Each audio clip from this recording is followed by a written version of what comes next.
Selamat malam rakan-rakan sekalian. Bunyi berdengung di telinga, sama ada ia mengganggu anda atau jika anda sudah terbiasa dengannya tetapi masih mahu menghilangkannya, atau anda mula kurang mendengar, atau anda fikir perkara ini akan berlaku pada anda di masa hadapan. Mahu pencegahan? Ini dia, silakan. Hari ini saya akan tunjukkan kepada anda kaedah-kaedah berkesan yang saya sendiri gunakan dalam amalan saya yang telah memberikan hasil. Jadi, untuk memahami bagaimana kita boleh menghilangkan bunyi berdengung itu, kita perlu faham dahulu apa yang perlu kita tangani. Punca bunyi berdengung itu ada pelbagai. Tetapi hari ini kita akan bincangkan tentang yang paling biasa dan yang boleh kita atasi dengan berkesan. Di sini, pada gambar yang sangat realistik ini, adalah ilustrasi telinga manusia, seperti yang anda perhatikan, dan saluran darah yang membekalkan struktur alat pendengaran kita, dalaman, luaran, penerima bunyi, dan penghasil bunyi. Saya dengan baik hati telah menggambarkan bukan saja telinga luar, daun telinga kita, seperti yang dipanggil pendengaran, inilah dia, cuping telinga. Ya, telinga? Tetapi di sini juga, lihatlah, apa yang kita ada, bagaimana bekalan darah ke telinga kita berfungsi. Kerana salah satu sebab utama adalah gangguan bekalan darah ke telinga kita, bukan bahagian luar, tetapi bahagian dalam yang berada di dalam. Kerana kita ada telinga luar, telinga tengah dan telinga dalam. Ada alat pengantar bunyi dan alat penerima bunyi. Dan masalah yang kita hadapi dengan pendengaran selalunya berkaitan dengan gangguan penghantaran impuls syaraf melalui syaraf pendengaran kita. Dan saluran darah juga terlibat dalam proses ini. Di sini, anda sudah biasa dengan arteri vertebra. Ada dua, kanan dan kiri, yang bergabung di dalam rongga tengkorak menjadi arteri basilar. Dan dari arteri ini, terdapat arteri cerebellum yang bercabang. Tetapi bukan sekadar arteri cerebellum, ia adalah arteri cerebellar anterior inferior. Dan daripadanya pula, seperti sungai, anda boleh lihat sungai Volga yang besar. Dan daripadanya pula, contohnya, ada sungai yang lebih kecil, seperti sungai Mali Sivil atau Sura. Begitulah mereka. Di sini juga situasinya serupa. Arteri cerebellum bawah anterior berlepas dari arteri basilar yang terbentuk di dalam rongga tengkorak apabila kedua-dua arteri vertebra bersatu. Dan dari arteri cerebellum bawah anterior ini, arteri labirin bercabang daripadanya. Labirin, begitulah namanya. Yang mana pada gilirannya bercabang kepada cabang-cabang kecil. Dan cabang-cabang ini membekalkan darah kepada seluruh struktur alat pendengaran kita. Ia membekalkan darah. Terdapat cabang-cabang, iaitu cabang-cabang arteri itu sendiri, yang membekalkan darah kepada organ keseimbangan kita, saluran separuh bulatan yang membekalkan darah kepada saraf pendengaran dan koklea. Organ ini juga adalah organ yang terlibat terutamanya supaya apabila bunyi masuk ke sini, kemudian sampai ke otak anda dan anda faham apa yang anda dengar.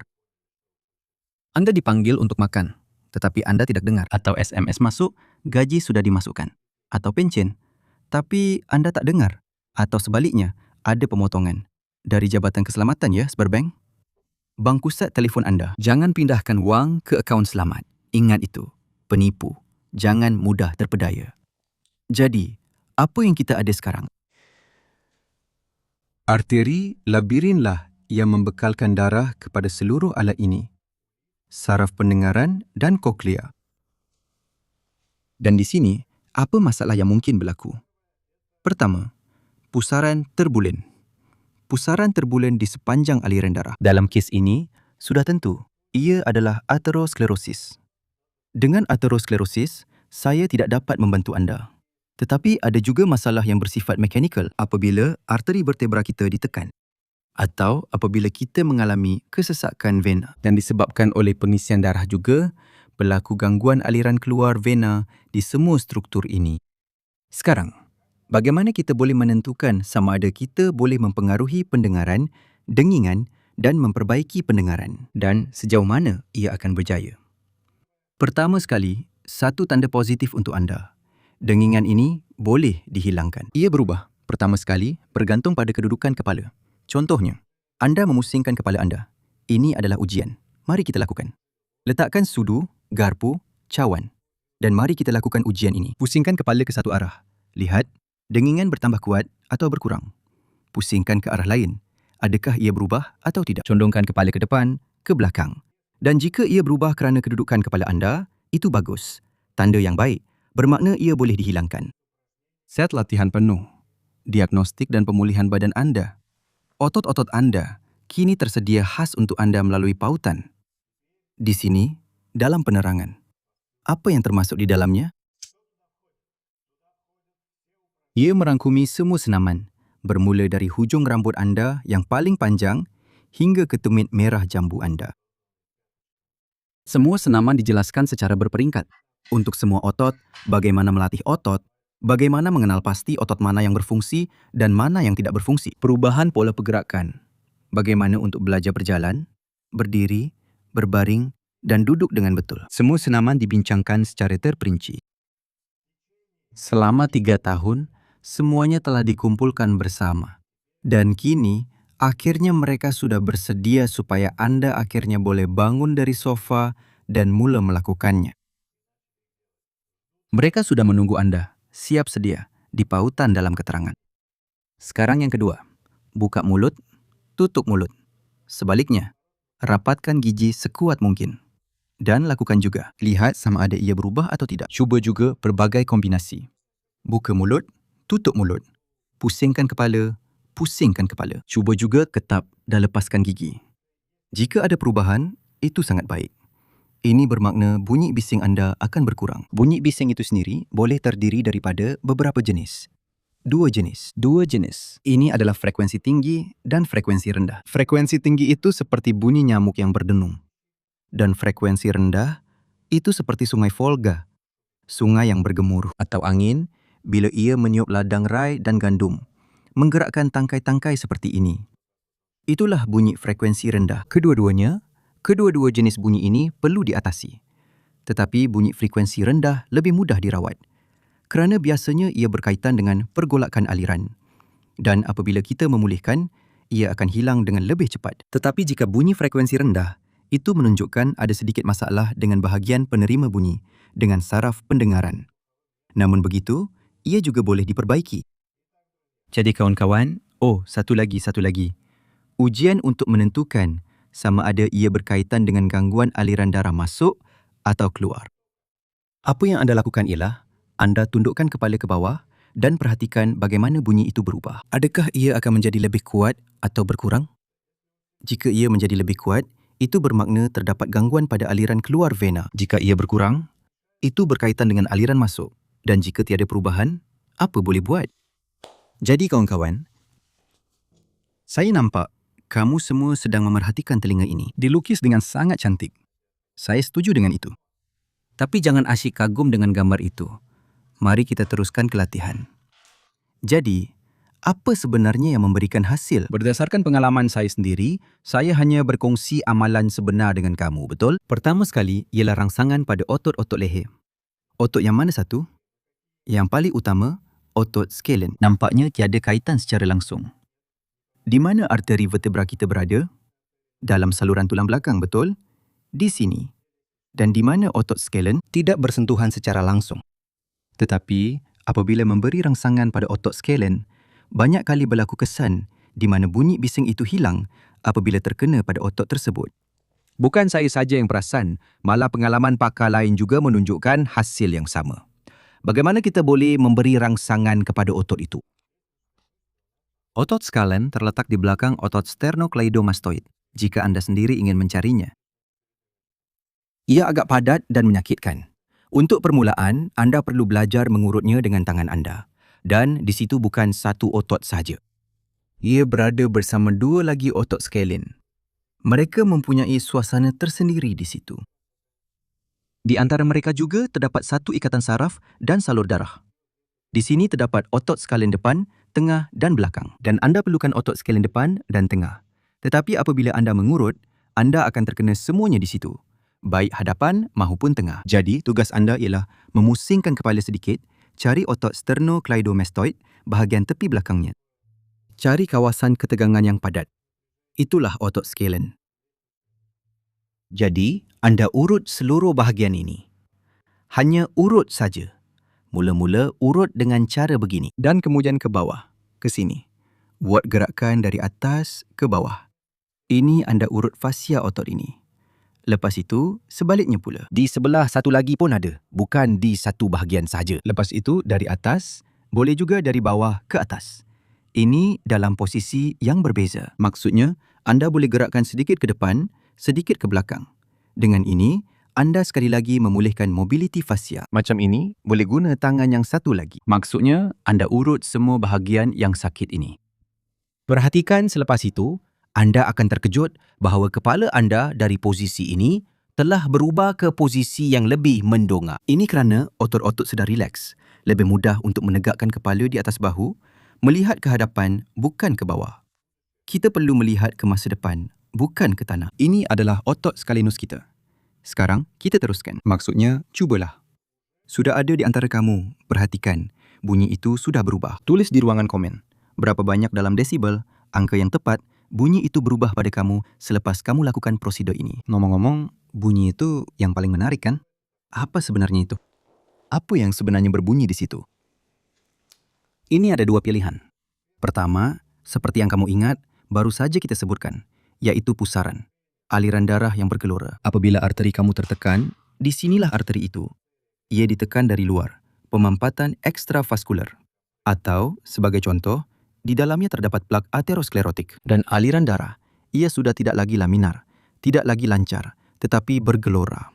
Di sini, pusaran-pusaran mula terbentuk, betul? Dan bunyi ini seolah-olah ia merambat. Lalu kamu dengar, malah di kepala, ia terasa lebih kuat seolah-olah. Dan yang kedua, iaitu hirutan bunyi atau kehilangan pendengaran pada frekuensi tertentu. Contohnya, anda ingin mendengar radio. Radio kegemaran anda. Radio apa yang anda dengar? Radio Dacia? Atau ketika anda membawa anak benih ke rumah kebun? Ya, ke rumah kebun. Atau contohnya, radio energi ketika anda bersenam pada waktu pagi. Sudah tentu, senaman pagi, anda bangun tidur. Dan contohnya, anda mencari di radio anda, penerima radio anda, dan anda tidak jumpa. Hanya bunyi bising pada frekuensi di mana sebelum ini ada rancangan kegemaran anda, selamat pagi. Sekarang hanya ada bunyi bising di situ. Begitulah keadaannya. Maksudnya, frekuensi bunyi tertentu. Hertz, megahertz. Begitulah mereka dipanggil. Kilowatt. Itu tak penting. Contohnya, 93.5 FM, betul? Dulu, anda boleh menerima frekuensi ini dengan baik dengan sistem pendengaran anda. Tapi sekarang, ia hilang begitu saja. Dan sebagai gantinya, anda akan dengar bunyi bising. Maksudnya, daripada mendengar bunyi muzik yang jelas dari penyanyi kegemaran anda, contohnya, Mozart, anda hanya akan dengar bunyi bising saja. Dan apabila anda memulihkan penghantaran melalui saraf, biola anda akan berbunyi semula. Anda akan menari semula pada waktu pagi. Melakukan senaman pagi. Kita dah terleka dengan teori. Sekarang, kita kembali kepada amali. Seterusnya, apa yang kita ada? Tadi itu ialah otot scalenus. Sekarang, otot kunyah juga memainkan peranan yang besar. Sandi temporomandibular. Ia terbentuk bukan sahaja oleh rahang bawah, tetapi juga oleh tulang temporal. Dan di dalam tulang temporal inilah semuanya terletak. Dan saraf pendengaran. Dan koklea, serta saluran separuh bulan. Dan arteri labirin itu sendiri. Semuanya ada di situ. Oleh itu, sendi temporomandibula juga kadang-kadang boleh mempengaruhi dengungan. Apa yang perlu dilakukan mengenainya? Otot temporalis dan otot pengunyah. Otot temporalis dan otot pengunyah. Ini adalah otot pengunyah kita. Ini juga tugas anda. Mula-mula cari kawasan yang sakit pada otot ini dan urutkan. Di sini kita ada lengkungan zygomatik pada tulang temporal. Di sini kita ada otot temporalis. Di sini kita ada tulang pipi. Dan betul-betul di bawahnya, di sini. Seluruh otot ini anda urut. Mula-mula, cari betul-betul kawasan yang sakit di situ. Dan kemudian, anda juga boleh urut otot ini dari sudut yang berbeza. Ke sini, sedikit macam ini. Sedikit ke depan, ke belakang. Maksudnya, anda tekan pada otot dan gerakkan ke bawah macam ini. Anda melicinkan otot itu. Dengan cara ini, anda mengurut fascia. Juga di antara serat otot. Melintang serat otot pun boleh. Semua bahagian ini juga boleh diurut dengan gerakan membulat. Semua ini anda urut dan rawat. Begitu juga Anda lakukan pada otot temporalis. Ini dia. Ini adalah otot temporal, juga tergolong dalam otot kunyah. Ia juga terlibat dalam pergerakan sendi temporomandibular. Anda juga urut dan rawat bahagian ini. Bahagikan untuk kemudahan kepada 3 bahagian. Bahagian belakang, tengah dan depan. Setiap satunya urut secara titik demi titik dengan pergerakan. Sebagai contoh, ikut serat seperti ini ya, dari atas ke bawah. Dari bawah ke atas. Ke sini. Maksudnya supaya tisu anda bergerak dengan lebih bebas. Semua ini akan membantu mengurangkan ketegangan fascia anda. Apabila fascia tegang, ia mewujudkan keadaan di mana saluran vena dan limfa akan tertekan terlebih dahulu. Anda akan membantu memulihkan semua ini. Maksudnya ialah memberi rangsangan pada otot temporal. Memberi rangsangan pada otot pengunyah. Semua ini kita lakukan dan latih. Siapa yang mendapat manfaat, sila tinggalkan komen. Jangan lupa, jangan leka hanya kerana anda mula mendengar dengan lebih baik. Nyatakan hasil anda di ruangan komen. Dan yang ketiga, lihat sini. Ini juga menarik. Saluran telinga itu sendiri, selalunya ia kehilangan pergerakannya. Dan kita perlu kembalikan pergerakan itu. Maksudnya, kita tak boleh secara langsung mempengaruhi struktur dalaman telinga itu sendiri. Tapi kita boleh mempengaruhinya secara tidak langsung. Untuk itu, anda ambil telinga seperti ini. Dan tarik ke tepi. Dan tugas anda adalah untuk menarik saluran telinga luar ini sedikit ke depan. Maksudnya, anda perlu kembalikan pergerakannya supaya ia boleh bergerak ke semua arah. Jadi, anda tarik telinga anda di bahagian atas. Tarik bahagian tengah, lepaskan. Tarik, lepaskan. Tarik cuping telinga, lepaskan. Tarik ke sisi seperti ini. Begitu. Telinga tidak akan menjadi besar kerana ini. Saya rasa begitu. Sekarang tarik bahagian atas juga.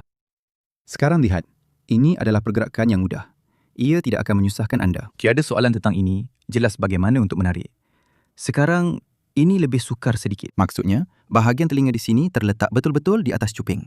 Bahagian yang berisi tulang rawan di sini. Dan anda juga ambil dari atas supaya lebih selesa. Dan sekarang, tugas anda adalah untuk menggerakkan bahagian ini ke atas, ke bawah. Ke atas, ke bawah. Bila kita bercakap atau mengunyah, bahagian telinga ini sepatutnya boleh bergerak. Dan kerana itu, peredaran darah yang baik akan berlaku. Tetapi kadang-kadang, pergerakan itu hilang. Lihat, begini cara anda perlu gerakkan telinga. Anda gerakkan ke atas, ke bawah. Maksudnya, saluran telinga ini. Sekarang lihat, pegang contohnya pada cuping telinga. Mana-mana yang selesa untuk anda. Atau pada bahagian tengah telinga. Dan pada masa yang sama, gerakkan ke atas, ke bawah. Maksudnya anda seperti menggerakkan bahagian dalaman anda itu. Nampak tak? Tak nampak? Ya, nampak. Bahagian ini digerakkan ke atas, ke bawah. Ke atas, ke bawah. Dan dengan cara ini, anda membuat semua struktur ini bergerak. Telinga dalam yang sangat kerap kehilangan pergerakan. Semuanya di situ juga seolah-olah menjadi kaku. Mengalami fibrosis. Bekalan darah berkurang. Bengkak terbentuk. Jadi kawan-kawan, sekarang bunyi sudah kedengaran lebih jelas ya? Bukan sekadar membaca gerak bibir lagi. Beginilah kamu perhatikan betul-betul apa yang saya katakan. Sudah bebas. Dengan senang hati. Sekejap, dengar dengan satu telinga. Sekejap dengan yang satu lagi. Dekatkan telinga ya.